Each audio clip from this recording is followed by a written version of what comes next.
حضرت مغیرہ ابن شعبہ رضی اللہ تعالیٰ عنہ آپ فرماتے ہیں کہ لوگ ہمہ وقت قیامت کی باتیں کرتے ہیں، قیامت کب آئے گی، قیامت بڑی دور ہے، قیامت آنے والی ہے، قیامت کی باتیں کرتے ہیں، لیکن آپ فرماتے ہیں جب انسان مر جاتا ہے تو اس بندے کی قیامت اس کی موت کے ساتھ شروع ہو جاتی ہے۔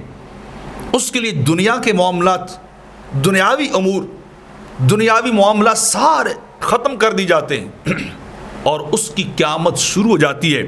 اور دوسرے صحابی حضرت علقمہ بن قیس رضی اللہ تعالیٰ عنہ آپ بھی فرماتے تھے کہ جب آپ کسی کے جنازے میں شریک ہوتے، اس کی تدفین کے لیے جاتے، تو قبر کے اوپر کھڑے ہو کے کہتے کہ اس بندے کی قیامت سٹارٹ ہو چکی ہے، اس بندے کی قیامت شروع ہوگی۔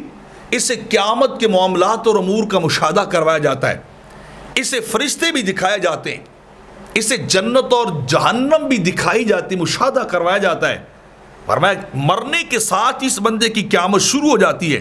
یہ موت انسان کے لیے بمنزلہ قیامت کی ہوتی ہے، کیونکہ جب بندہ مر جاتا ہے تو اس سے عمل کرنے کی طاقت، قوت، اختیار چھین لی جاتا ہے، بے دست و پا کر دی جاتا ہے، اعمال ختم ہو جاتے ہیں۔ جو کچھ اس نے دنیا میں کیا ہوتا ہے وہی کچھ بس اس کے نامہ اعمال میں لکھا جاتا ہے۔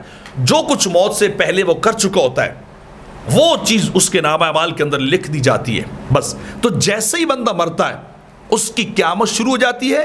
اور علقمہ بن قیس کہتے ہیں خوشخبری اس بندے کو جس کا خاتمہ بالخیر ہوا ہے، جس کا خاتمہ ایمان پہ ہوا ہے، اس بندے کے لیے خوشخبری ہے جس کا خاتمہ اچھے اور نیک اعمال پہ ہوا ہے۔